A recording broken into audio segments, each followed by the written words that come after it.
We lived peacefully together until his sister moved in and said right to my face, "You should be grateful he even lets you cook." Then he laughed when she read my journal out loud at a party. I knew I shouldn't have moved in the second she called my mac and cheese adorable. Not in a cute way. In a "did your mommy teach you that?" kind of way. But at that point, I was already too deep. Rent was due. The lease was signed. And Felix, my boyfriend of 2 years, looked at me like I was being dramatic. "Camilla's just blunt," he said. "She doesn't mean anything by it." He always said that. Camilla is Felix's younger sister by 2 years, but if you met her, you'd think she was his mother, manager and therapist rolled into one, minus any warmth. She moved in with us after a rough breakup, and what was supposed to be a temporary stay turned into a semi-permanent arrangement. I was told it'd be a few weeks. It's been 6 months. At first, I tried. I really did. I treated her like a little sister. I shared my skincare, invited her to movie nights, even gave up half the bathroom counter for her exploding makeup bag. But she didn't want sisterhood. She wanted space and control. She'd accidentally use my toothbrush, leave my laundry on the floor by mistake, and once changed the Wi-Fi password and claimed it was a glitch. When I confronted her, she'd blink at me with that fake innocent face and say, "You're so sensitive." "Felix?" He'd sigh and say, "Can you two please not make this a thing?" Every single time. So last Friday, I decided to try one last time to make things better. It was Felix's birthday. I took the day off work, went grocery shopping, and spent hours making his favorite dinner. Lemon pepper chicken, roasted potatoes, and yes, homemade mac and cheese. I even made his favorite cake. From scratch. I'm not some Pinterest wife, but I wanted him to feel special. Camilla came home halfway through me cooking and stood in the doorway like she owned the kitchen. She looked at the table I'd just set. Candles, nice plates, the whole thing, and said, "Wow, somebody's trying hard." I bit my tongue. Then she leaned over the stove, sniffed, and said, "Is that lemon?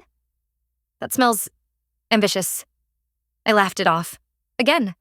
Because if I didn't laugh, I'd scream. Felix got home late.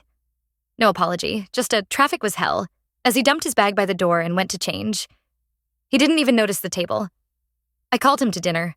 He sat down, scrolled through his phone. I nudged him under the table. He put the phone down like I'd just asked him to donate a kidney. Camilla sat across from us, grinning like she knew something I didn't. We started eating. Or rather, I did. Felix took one bite, chewed slowly, then paused. He looked at his plate, then at me. Then, without saying a word, he reached for his napkin and spit the food out. I froze. Camilla burst out laughing. "Oh my God, you actually ate that?" Felix said nothing, just pushed the plate away like it was garbage. "Is something wrong with it?" I asked, my voice shaking.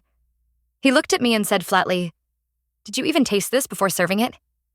I felt the heat crawl up my neck. "It's literally your favorite," I said. "Not when it's this dry," he snapped. "Seriously, what even is this? Chicken jerky?" Camilla laughed again. Not the kind of laugh you can brush off. This was a full taunting cackle. Then she said, to be fair, she did her best. Maybe she should have just ordered takeout like last year.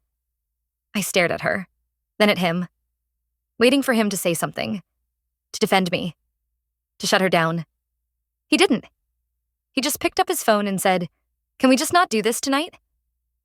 I got up, walked to the kitchen, and poured the rest of the food into the trash. Not a word from either of them. When I came back to the table, Felix looked annoyed. "That was dramatic," he said. I said, "So is spitting out food in front of your sister?" Camilla smirked. "We were just joking. You always take everything so seriously."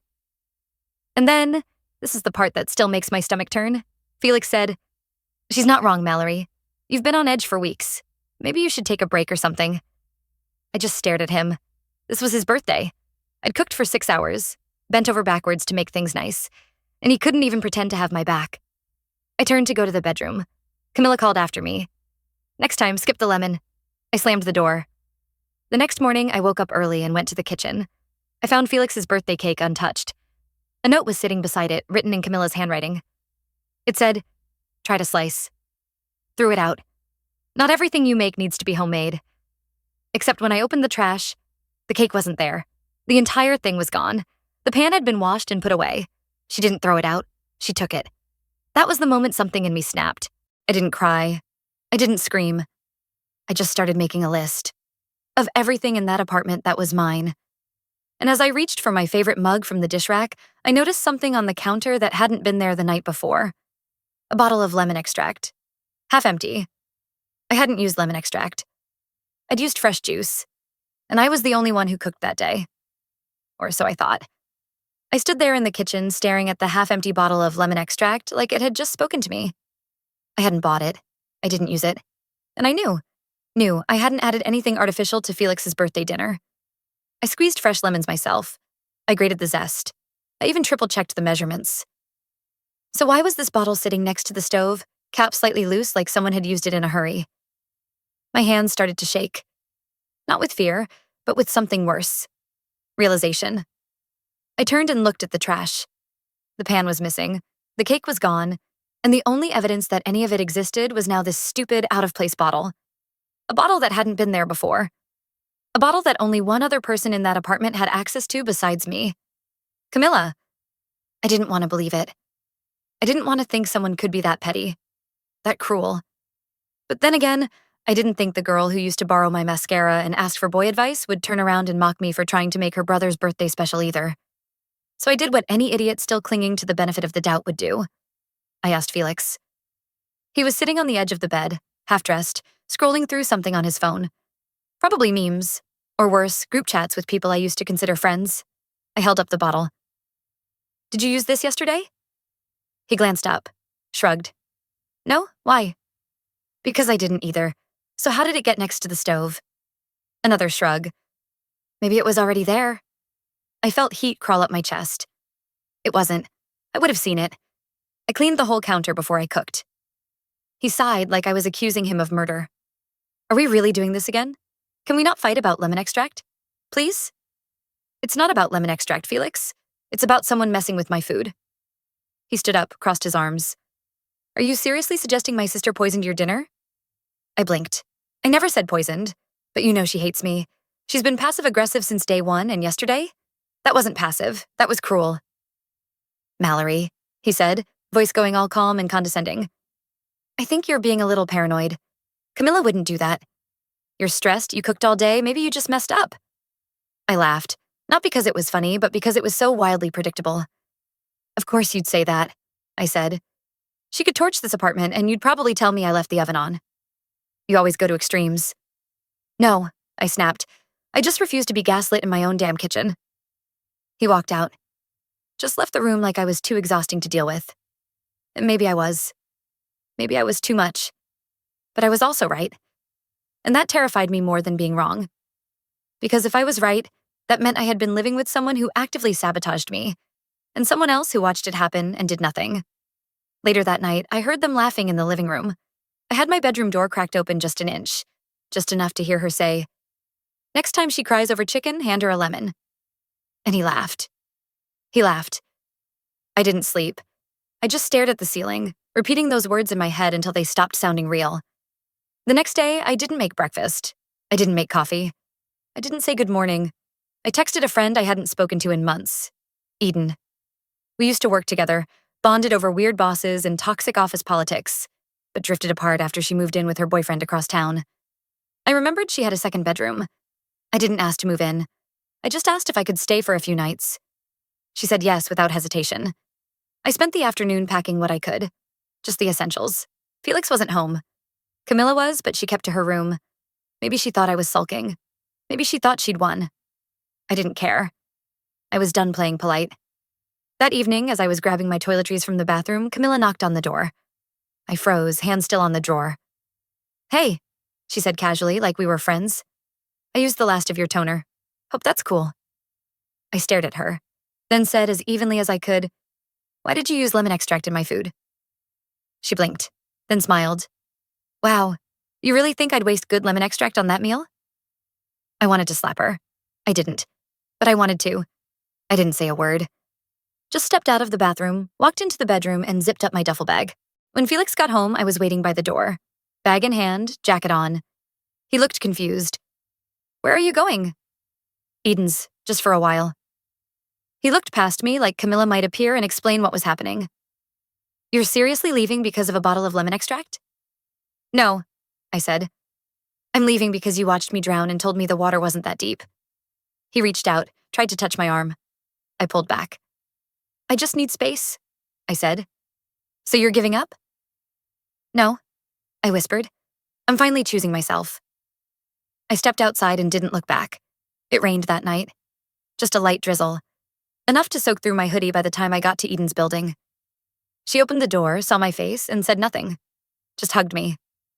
I fell asleep on her couch to the sound of traffic, raindrops tapping against the window, and a single unanswered text from Felix. Camilla says you took her hoodie. Can you bring it back? I stared at the screen, then tossed the phone across the couch. But the next morning, when I woke up and opened Instagram, the first story that popped up was from Camilla. A boomerang of her holding a lemon in one hand and a wooden spoon in the other. Captioned, "Some people just can't take a joke." I thought moving out would bring relief. That once I left that apartment, once I walked away from the kitchen where I was laughed at, the hallway where they whispered behind my back, the bedroom where silence became a punishment, I'd feel free. But I didn't. Not yet. At Eden's place, I kept waiting for the panic to hit. The grief. The crushing weight of leaving someone I once imagined forever with. But what I felt instead was this dull, quiet ache. Like I'd been running on a sprained ankle for months and finally sat down long enough to notice the pain. Felix texted twice the next morning. First, "Hope you got some rest." Then, a few hours later, "Can we talk soon?" This is all a misunderstanding. I didn't answer. I couldn't. Because if I did, I knew he'd twist it. Make me question myself again, like he always did. Camilla didn't text. But she didn't have to. She started posting. First, a selfie from the apartment with the caption, "Peace at last." Then a video of her laughing with one of her friends, mouthing along to some audio that said, "Sometimes you gotta take the trash out yourself." I saw it because someone sent it to me. Not to stir the pot, but because they thought I should know. I didn't cry. I wish I had. Crying would have meant I still cared enough to be hurt. Instead, I felt this slow, boiling anger build in my chest. Not just at her, but at him. At Felix, who watched this happen and chose to do nothing. Again. Eden tried to distract me that weekend. Took me out for overpriced lattes and walks around the lake. But I couldn't shake it. That feeling of being erased from my own life. Like I'd been photoshopped out of a picture that used to have my name on the frame. Then Sunday came. Nancy, a mutual friend from Felix's college days, texted me out of nowhere. She said she was having a few people over. Nothing crazy. Just some drinks and card games. She promised Camilla wouldn't be there. Hesitated a second before saying, "Felix might be. But I can tell him not to come if that's better for you." I told her not to. I didn't want to look like I was hiding. Not anymore. So I went. It was weird walking into a room full of people who only knew me in the context of Felix's girlfriend. Some of them smiled like nothing happened. Some gave me that awkward pity face. One guy who I barely knew said, "I heard you moved out. That sucks." Like I'd misplaced my wallet or something. Felix was there, of course. He showed up 30 minutes late, wearing the same hoodie I bought him for Christmas. The one he said was too soft to wear outside, but now had no problem flaunting like some kind of statement. We didn't talk at first. I avoided him like my dignity depended on it. Sat on the other side of the room, made small talk with Nancy, helped set out snacks, poured drinks like I wasn't trembling inside. But I could feel his eyes on me. Then, about halfway through the night, as people started to loosen up, he approached. He didn't even say hi, just leaned against the counter near where I was pouring a drink and said, "I didn't think you'd show." I shrugged. "Didn't think you'd care." He laughed, soft, like he was trying to be the charming version of himself again. "Look, I know things got messy, but Camilla, she's going through a lot. You know that." I stared at him. "So am I?" "Yeah, but you're strong. You can handle more." That was it. The sentence that broke something in me. You're strong. You can handle more. As if being strong meant I deserved to be mistreated. As if my resilience excused his cowardice. "You really think that's a compliment?" I asked. He looked confused. "I didn't mean it like that." "No, you meant it exactly like that. You always have." He went quiet, then muttered, "You've changed." "No," I said. "I'm just not scared of disappointing you anymore." I walked away before he could say anything else. I thought that would be the end of it. But 20 minutes later, I heard laughter coming from the living room. Loud. Too loud. That fake kind of laughter people use when they're putting on a show. Felix was telling a story about how his ex had a meltdown over a birthday dinner, how she accused his poor little sister of sabotaging her, how she stormed out like she was in some telenovela. People laughed. Not everyone, but enough. I stood up slowly, walked into the room. Every step felt like walking through fire, but not the kind that burns you, the kind that reforges you. He saw me, paused. "You want to tell them what really happened?" I asked, voice calm but loud enough for everyone to hear. Silence. "You want to talk about how your sister laughed while I threw out the dinner I made for you? How you spat out my food and called me paranoid when I said someone messed with it?" Someone shifted uncomfortably on the couch. Felix stammered, "That's not fair." "You know what's not fair?" I cut in. "Living with two people who make you feel like a stranger in your own home. Watching someone you love choose silence every time you're humiliated. That's what's not fair." And then came the twist. The moment that made every drop of blood in my body freeze. One of Felix's friends, Chris, looked up and said, "Wait, you mean Camilla did that again?" "Again?" I asked. He hesitated, then said, "I dated her roommate last year. Camilla pulled the same thing. Started undermining her brother's girlfriend, messing with her food, even posted cryptic stuff after she left. We thought it was just drama, but damn."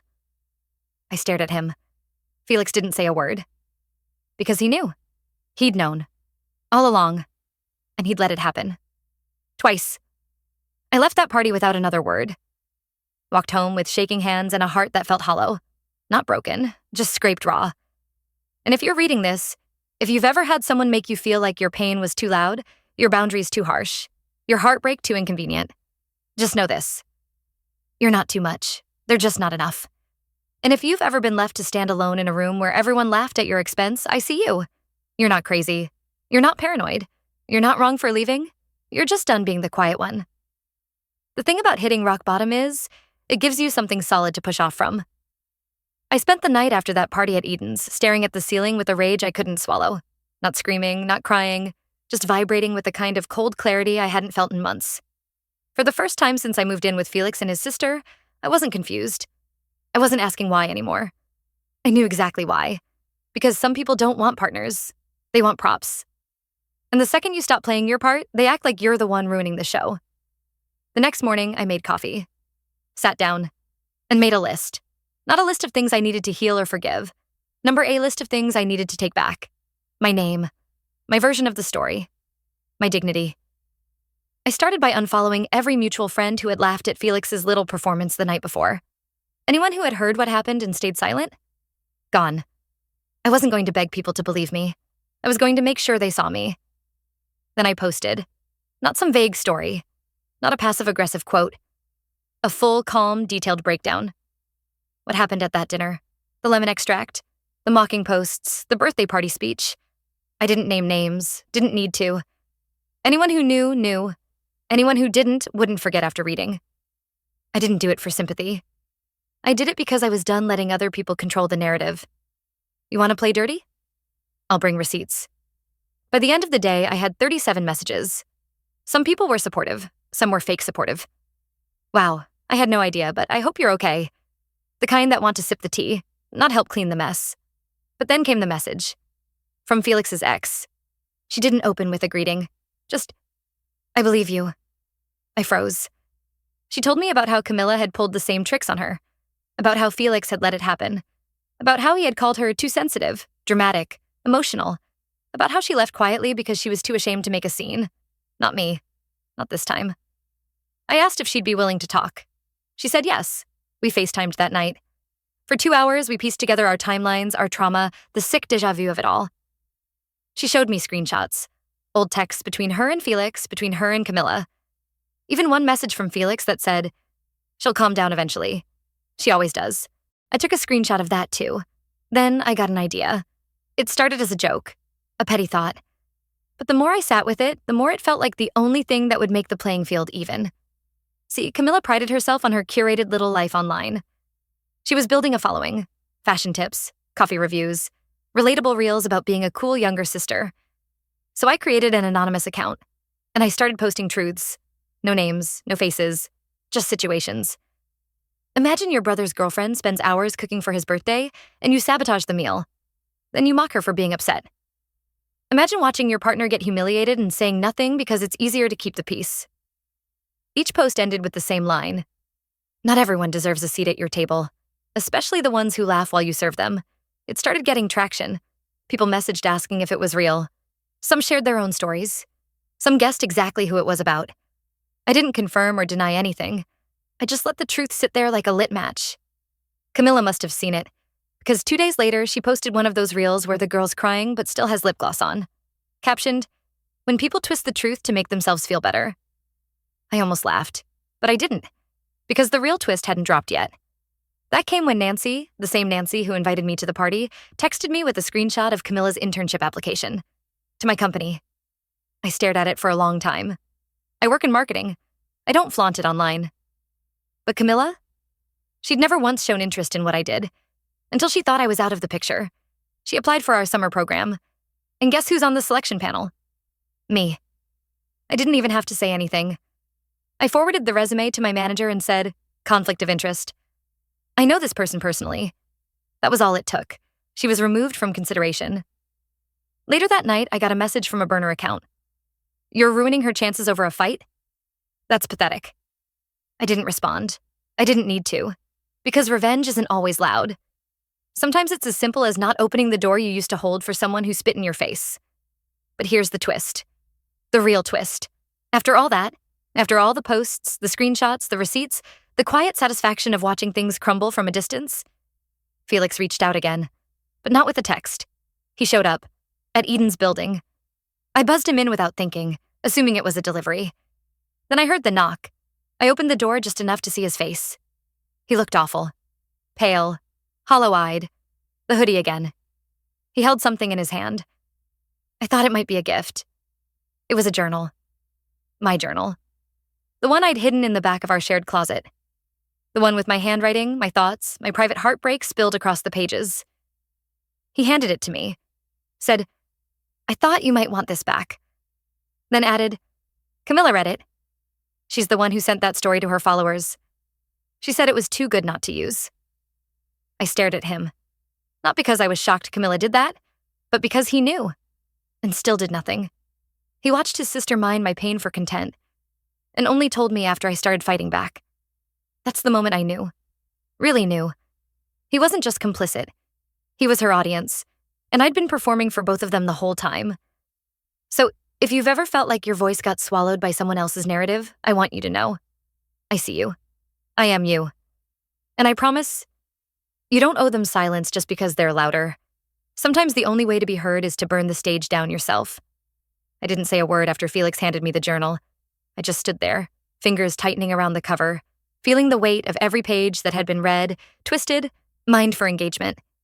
He waited for me to say something. Maybe to scream. Maybe to break down. But I didn't. I just said, "You need to leave." He opened his mouth like he was about to argue. Then he saw my face. Really saw it. And backed away. I closed the door without another word. That night, I sat in Eden's living room and read through my own words like they belonged to someone else. All the confusion, all the gaslighting, every entry that started with, "Maybe I'm just overthinking it," laid out in black and white. And knowing that Camilla had read these, had laughed about them, had used them as inspiration for some fake healing journey video, complete with dramatic music and fake tears. Number, I wasn't done. I didn't want revenge anymore. I wanted accountability. So I sent an email to the PR rep at a small women's publication that had recently featured Camilla as a rising voice in emotional storytelling. Subject line, "You featured the wrong woman."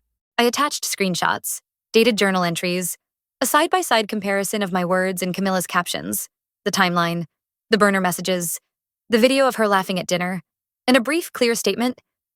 These stories didn't belong to her. They belonged to me, and I never gave permission. I wasn't sure they'd respond, but they did. Within 48 hours, her article was taken down.